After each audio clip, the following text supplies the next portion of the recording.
रउआ लोगन के हमार प्रणाम। का हाल बा? हमारा कराकाट के भाई बहन लोग ठीक है ना? 24 के चुनाव के 6 चरण आज पूरे हो जाएंगे और 4 जून को क्या होगा? 4 जून को क्या होगा? 4 जून को क्या होगा? फिर एक बार, फिर एक बार, फिर एक बार। और इसलिए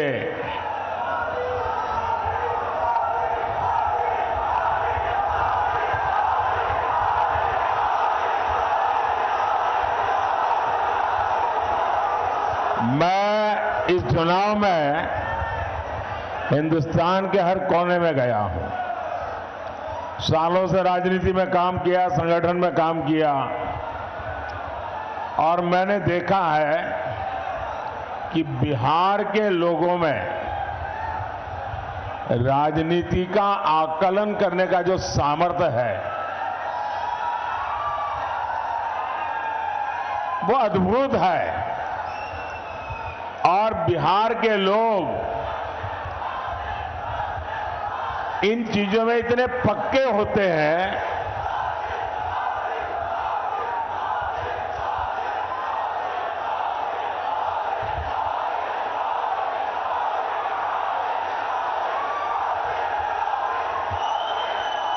बिहार के लोग इतने पक्के हिसाब किताब के लोग होते हैं कि वे कभी भी वो वोट डालने से पहले 50 बार सोचते हैं कि मेरा वोट बेकार तो नहीं जाएगा ना।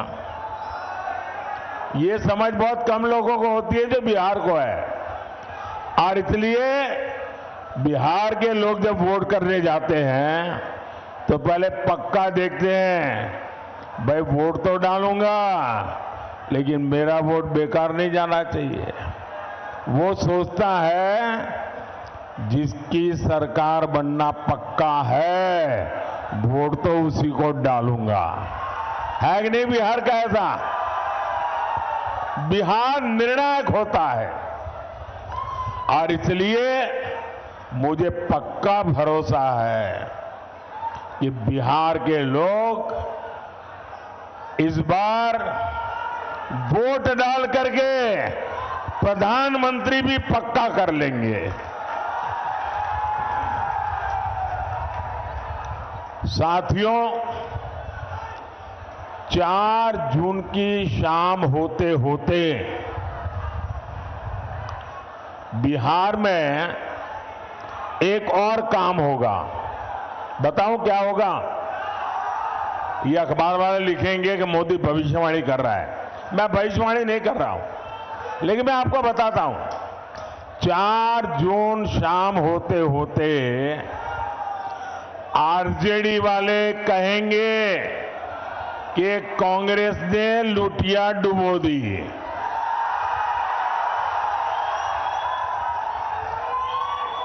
एक दूसरे के कपड़े फाड़ना शुरू करेंगे। 4 जून को दूसरा क्या होगा वो भी बता देता हूं। ये कांग्रेस का शाही परिवार क्या करेगा? कांग्रेस का शाही परिवार पराजय का ठिकरा खड़गे जी के सर पर फोड़ करके वो विदेश में छुट्टियां मनाने चला जाएगा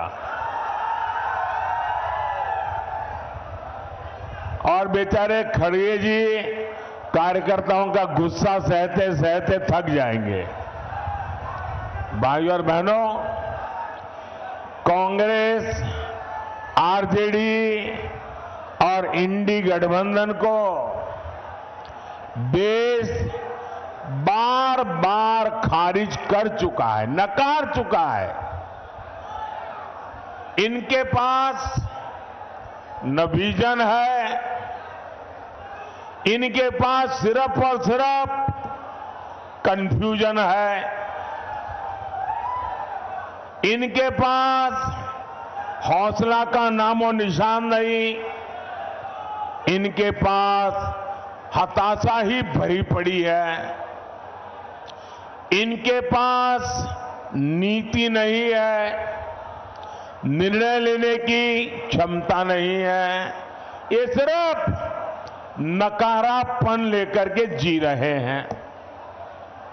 दशकों तक इनकी पूरी राजनीति डरो और डराओ के मंत्र पर चली है, लेकिन मोदी ने इनका ये जो डर का गुब्बारा है ना, उस गुब्बारे को ही फोड़ दिया है और हालत तो ये है कि मोदी उनके डर को भी डराता है। साथियों, ये इंडी गठबंधन वाले देश को डराते थे, देश को ऐसा डराते थे और 70 साल से डराते थे। क्या कहते थे? अयोध्या में अगर राम मंदिर बना तो देश में बवाल हो जाएगा, खून की नदियां बहेगी। आज रामलला भव्य मंदिर में विराजमान है, कोई बवाल हुआ क्या? कोई खून की नदियां बही क्या? ये डराने का झूठा खेल चलता था कि नहीं चलता था? ये लोग डराते थे, 70 साल से डराते थे। ये कहते थे कि जम्मू कश्मीर से 370 अगर हटा तो ये पाकिस्तान में चले जाएंगे, अगर 370 हटा तो आग लग जाएगी, अगर 370 हटा तो देश में बम धमाके होंगे। भांति भांति की धमकियां और डर पैदा करना।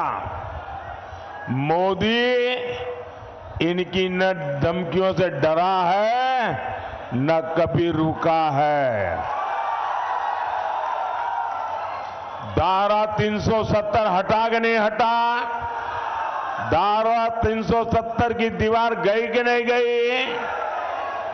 कश्मीर और हिंदुस्तान के बीच की ये दीवार को तोड़ा कि नहीं तोड़ा? सीना तान के तोड़ा कि नहीं तोड़ा? मुझे बताइए, कहीं आग लगी क्या? कोई पाकिस्तान भाग गया क्या? देश में बम धमाके हुए क्या? डराते थे। साथियों, ये डरपोक कांग्रेस और ये डरपोक आरजेडी वाले अभी क्या कह रहे हैं? पाकिस्तान के पास परमाणु बम है, डरो। डरा रहे हैं। खुद में मसाला खाली हो गया तो उधर का मसाला दिखाते हैं। इसलिए पाकिस्तान के आतंकी जब चाहे भारत पर हमला करके चले जाते थे, ये डरपोक लोगों के कारण। मोदी इनकी तरह डरता नहीं है। मोदी ने सेना को कहा, जाओ घर में घुस करके मारो।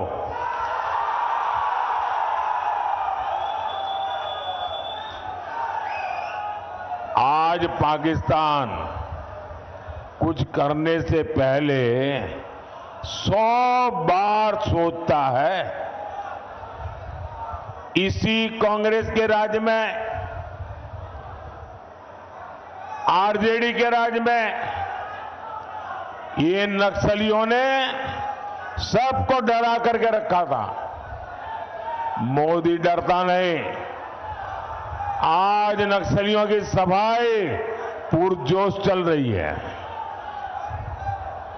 साथियों, यही इंडी वाले एक और धमकी देते थे। ये कहते थे कि बड़े भ्रष्टाचारियों पर हाथ डालो तो मोदी की कुर्सी हिला देंगे। मोदी डरता नहीं है। जिसने चोरी की है, जिसने गरीब को लूटा है, और कितना ही बड़ा शहंशाह क्यों ना हो, कितना ही बड़ा शहजादा क्यों ना हो, कितना ही बड़ा अपने आप को तिस्मार का क्यों ना मानता हो, उसको जेल जाना पड़ेगा, जेल में जीना पड़ेगा। और जेल की रोटी चबा करके ही उसकी जिंदगी पूरी होने वाली है।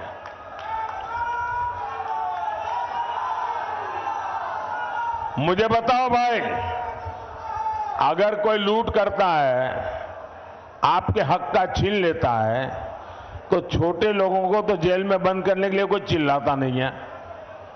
बड़े जाने चाहिए, छोटे जाने चाहिए। आप मुझे कहेंगे वो मैं करूंगा। गुनाह किया है तो छोटा आदमी जेल जाना चाहिए कि सबसे बड़ा है वो जाना चाहिए? बड़ा हो जेल जाना चाहिए ना। तो मैं बड़ों को भेज रहा हूं तो अच्छा कर रहा हूं ना, सही कर रहा हूं ना। और मैं आज बिहार के लोगों को एक और गारंटी दे रहा हूं। जिन्होंने बिहार के गरीबों को लूटकर नौकरी के बदले जमीन लिखवाई है, कान खोल के सुन लो, उनका भी जेल जाने का काउंटडाउन शुरू हो चुका है।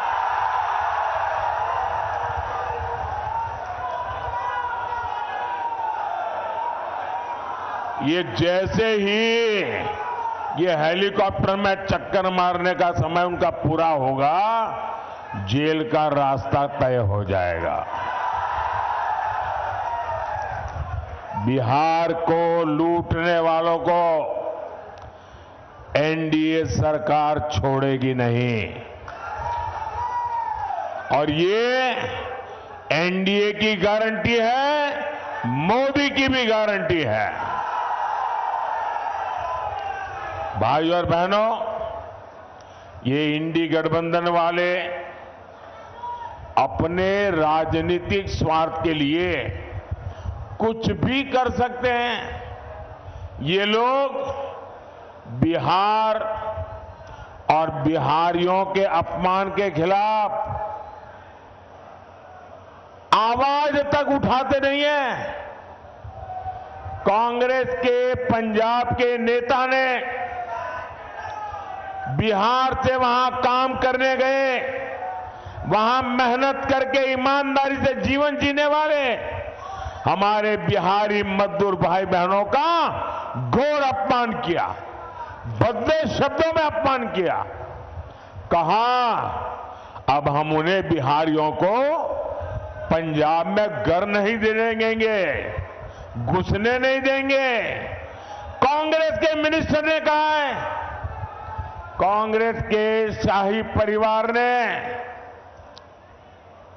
इसके विषय में मुंह पे ताला लगा दिया है। क्या कभी कांग्रेस के शाही परिवार ने बिहारियों के इतने बड़े अपमान के लिए बिहार से माफी मांगी क्या? बिहारियों से माफी मांगी क्या? और ये इनको लालटेन लेकर के मुजरा करने वाली जो जमात है, वे भी बिहारियों का अपमान हो रहा है और कांग्रेस के चरण चूम रहे हैं। कांग्रेस के खिलाफ एक शब्द बोलने को तैयार नहीं है, कांग्रेस का जवाब मांगने को तैयार नहीं है। आरजेडी में हिम्मत नहीं कि बिहारियों के अपमान पर वो कांग्रेस को एक शब्द भी बोल पाए।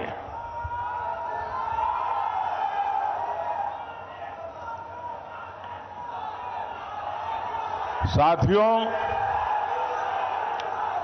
इंडी गठबंधन के एक साथी डीएमके के नेता ने बिहारियों के लिए बद्दी बद्दी गालियां बोली।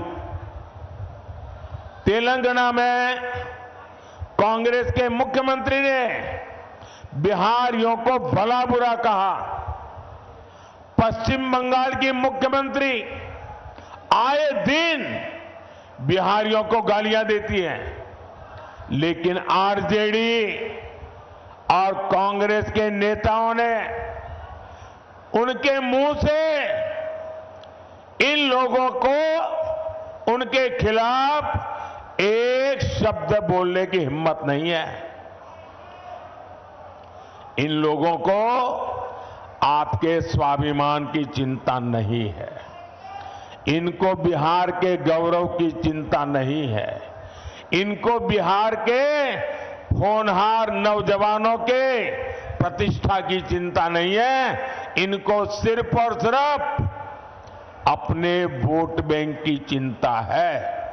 उनको सिर्फ आपके वोट छीनना है, उसके लिए भांति भांति की भाषा का उपयोग करते हैं। इनके लिए बिहारियों का सम्मान कोई मायने नहीं रखता। साथियों, मैं हमारे जो फर्स्ट टाइम वोटर है, जो पहली बार वोट करने के लिए जाने वाले हैं, उनको जरा जंगल राज पार्ट 2 से सावधान करना चाहता हूं। ये जो फर्स्ट टाइम वोटर है ना, उनका जन्म होने के बाद उनको जंगल राज कितना भयंकर था वो देखने का अवसर नहीं मिला, क्योंकि यहां एनडीए वाले काम करना शुरू किए। लेकिन जो जंगल राज वालों ने था, जो मुसीबतें खड़ी कर दी थी, ये जरा फर्स्ट टाइम वोटरों को पता होना चाहिए। वो समय था शाम होने के बाद बाहर निकलना मुश्किल था। बाहर से कोई रात में ट्रेन से उतरता था तो स्टेशन से बाहर नहीं निकलता था, रात भर स्टेशन पे पड़ा रहता था। सुबह उजाला होने के बाद फिर अपने गांव की तरफ निकलता था। अपहरण, डकैती, हत्या, ये बिहार का दुर्भाग्य बन गया था। नीतीश जी के नेतृत्व में एनडीए सरकार बिहार को जंगल राज से बाहर लेकर आई है। वो गुंडे, वो डकैत, वो लुटेरे अभी छिपे हुए हैं, चुप होकर के बैठे हुए हैं, मौके की तलाश में है। अगर गलती से भी ये इंडी वाले जरा भी मजबूत होते दिखेंगे भी, तो फिर उनका दाना पानी मिलेगा और ये मिलकर के फिर से आपका भविष्य तबाह कर देंगे।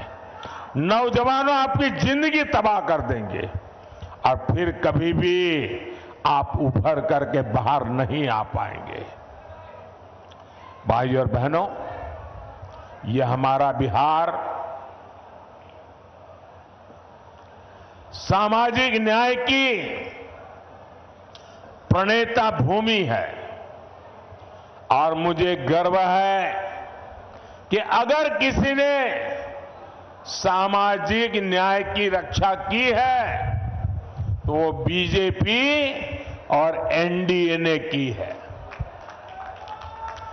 बीते 10 साल में देश ने एनडीए को 2 बार प्रचंड जनादेश दिया। हमने पहली टर्म में एक दलित के बेटे को,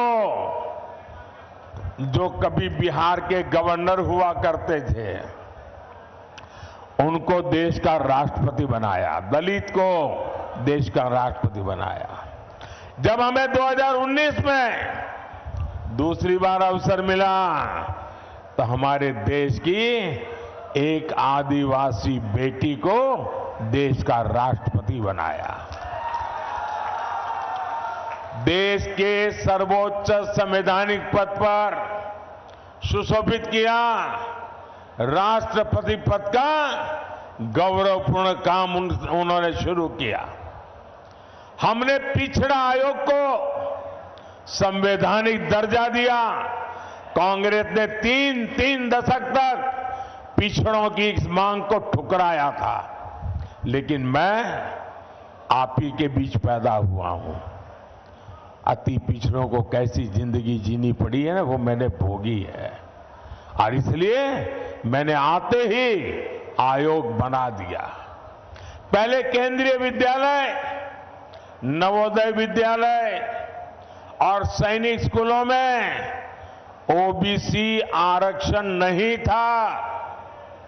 ये मोदी ने आकर के उसमें भी हमारे बच्चों के लिए मैंने आरक्षण पक्का किया।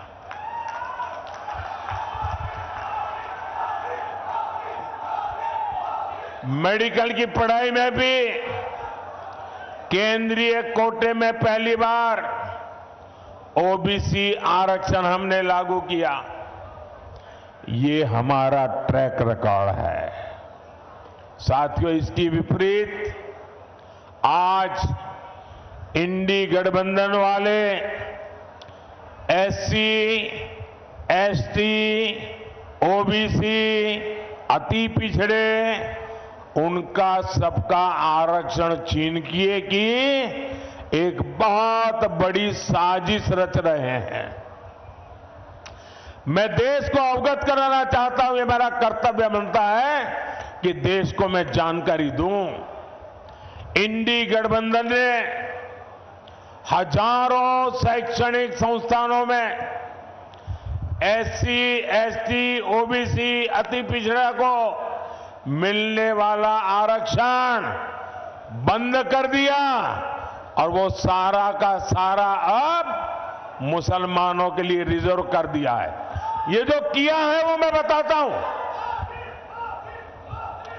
एक ही झटके में दलितों, पिछड़ों, अति पिछड़ों, उनका आरक्षण खत्म कर दिया। इन्होंने संविधान को ताक पर रखकर मुस्लिम जातियों को रातों रात ओबीसी बना दिया, ओबीसी के हक का आरक्षण दे दिया। अभी आपने 2 दिन पहले कलकत्ता हाईकोर्ट का जजमेंट देखा होगा। कलकत्ता हाईकोर्ट ने ऐसी डांट लगाई है क्योंकि वहां 77 मुस्लिम जातियों को रातों रात ओबीसी बनाकर ओबीसी का हक उनको दे दिया था। भाइयों बहनों, हाईकोर्ट ने ऐसी थप्पड़ मारी है, उनको ठिकाने लगा दिया है। ये ऐसे आपके साथ धोखाबाजी करने वाले लोग हैं। ये संविधान की पीठ पे छुरा भोंकने वाले लोग हैं। लेकिन इनसे भी इनकी साजिशें कम नहीं हो रही है। साथियों, इंडी वाले चाहते हैं कि बार बार मुस्लिम आरक्षण का ये मामला कोर्ट में न फंसे, कोर्ट हर बार रिजेक्ट न करे। तब उपाय क्या? तो इंडी गठबंधन वालों ने पक्का कर लिया है कि अगर वो दिल्ली पहुंचेंगे तो पहला काम ये संविधान को बदल देंगे। संविधान को बदल करके एससी, एसटी, ओबीसी का आरक्षण वो मुसलमानों को देने का संविधान में बदलाव करेंगे ताकि कोर्ट उनको परेशान न करे। ये खेल खेल रहे हैं। भाइयों बहनों, मैंने ठीक 1 महीने पहले इंडी वालों को चैलेंज किया था। देश के हर राज्य में जाकर के बोला हूं। मैंने उनको इतना ही कहा कि भाई अगर आप चुनाव में आए हो, जनता जनार्दन ही देश के मालिक है। जनता जनार्दन को लिख करके दो कि हम सत्ता में आएंगे तो हम संविधान में परिवर्तन नहीं करेंगे, हम सत्ता में आएंगे तो एससी, एसटी, ओबीसी का आरक्षण छीन नहीं लेंगे, हम सत्ता में आएंगे तो धर्म के आधार पर आरक्षण नहीं करेंगे, हम मुसलमानों को यहां से छीनकर उनको नहीं देंगे। लिख करके दो ना, मैंने कहा 1 महीना हुआ, 1 महीना। लिखने की बात छोड़ो, बोलने की हिम्मत नहीं है उनकी। इसका मतलब पेट में पाप है। बिहार में मेरा यादव परिवार है, बिहार में मेरा कुर्मी परिवार है, बिहार में मेरा कुशवाहा परिवार है, बिहार में मेरा कलवार परिवार है, बिहार में मेरा तेली परिवार है, मेरा सूरी परिवार है, मेरा कानू परिवार है, मेरा निषाद परिवार है, मेरा पासवान परिवार है, मेरा रविदास परिवार है, मेरा मुसहर परिवार है। ऐसी हर जाति के सबसे बड़े दुश्मन अगर कोई है तो ये आरजेडी कांग्रेस वाले हैं। ये मुखौटा सामाजिक न्याय का लगाते हैं, लेकिन तुष्टीकरण करते हैं। वोट बैंक की राजनीति के गुलाम हो चुके हैं और वोट बैंक वाले जैसे नचाए ये नाचते रहते हैं। और 24 के इस चुनाव में मोदी ने उनको बेनकाब कर दिया है, उनका मुखौटा मैंने नीचे उतार दिया है। साथियों, मोदी इनकी साजिशों का भी पर्दाफाश करेगा और विकास के लिए भी उतनी ही मेहनत करेगा। आने वाले 5 साल बिहार के विकास के लिए अभूतपूर्व रहने वाले हैं। ये जो डेडिकेटेड फ्रेट कॉरिडोर यहां से गुजर रहा है, यहां 4 लेन 6 लेन के हाईवे बन रहे हैं, इनसे कंस्ट्रक्शन से जुड़े हर सेक्टर में अब रोजगार बढ़े। आने वाले समय में यहां लॉजिस्टिक्स सेक्टर के लिए, भंडारण से जुड़े सेक्टर के लिए बहुत संभावना है। रोहतास हो, कैमूर हो, औरंगाबाद हो, इस पूरे क्षेत्र में कृषि आधारित उद्योगों और दूसरे उद्योगों के लिए नए अवसर बनेंगे। साथियों, ये क्षेत्र तो धान का कटोरा है, यहां आलू जैसी सब्जियां पैदा होती है। मोदी सरकार अनाज भंडारण में भी सहकारिता को बढ़ावा दे रही है। इसके तहत दुनिया की सबसे बड़ी भंडारण योजना पर काम शुरू हो चुका है। आने वाले 5 साल में सब्जियों के लिए कोल्ड स्टोरेज क्लस्टर भी हम बनाने जा रहे हैं। साथियों, यहां इतनी बड़ी संख्या में मेरी माताएं बहनें आई हुई हैं। उनका जीवन आसान बनाना गरीब के इस बेटे का संकल्प है।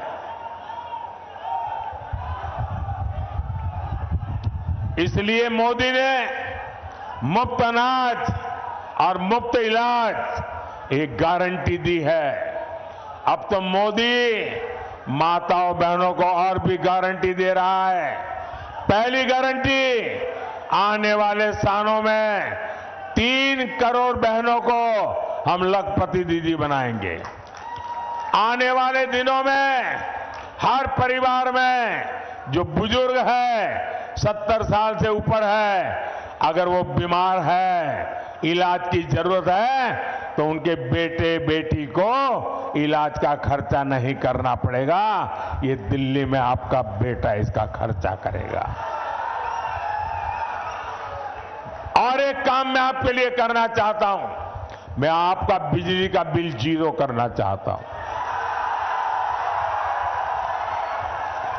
और इसलिए हमने पीएम सूर्यघर मुफ्त बिजली योजना बनाई है। और मुफ्त घर बिजली योजना में आप अपने लिए तो मुफ्त में बिजली उपयोग करेंगे, ज्यादा बिजली आप बेच सकेंगे। और इसके लिए सरकार सोलर पैनल लगाने के लिए 75,000 रुपये तक की आर्थिक मदद हर परिवार को करेगा। 75,000 रुपया।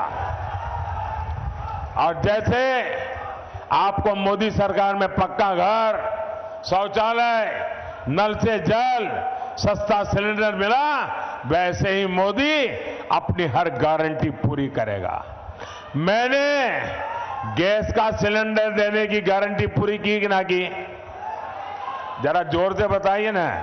मैंने गैस का सिलेंडर देने की गारंटी पूरी करी कि नहीं की? करी ना? तो इस बार मुझे गैस के सिलेंडर पर वोट भी चाहिए।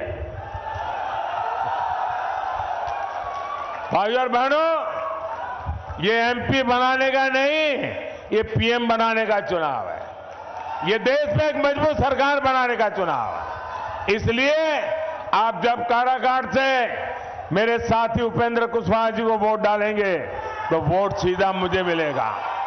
सासाराम से शिवेश राम जी को दिया वोट सीधा मोदी को मिलेगा। आरा में आरके सिंह को दिया हुआ वोट सीधा मोदी को मिलेगा। आप घर घर जाकर मेरी ये बात पहुंचाइएगा और एक काम करिएगा। करेंगे? जरा जोर से बताइए, करेंगे? आप जाकर के हर घर में बताना कि वो मेरे खातिर, मेरे देश के खातिर विकसित भारत बनाने के लिए आपके गांव में जो भी देवस्थान हो, आपके गांव में जो भी तीर्थ स्थान हो, वहां जाकर के मेरी तरफ से परमात्मा के आगे मत्था टेकना। करेंगे? मेरी तरफ से परमात्मा को मत्था टेकेंगे अपने गांव में और मेरी तरफ से परमात्मा को मांगना कि विकसित भारत बनाने के लिए परमात्मा हमें आशीर्वाद दे। इतना काम करेंगे? पक्का करेंगे?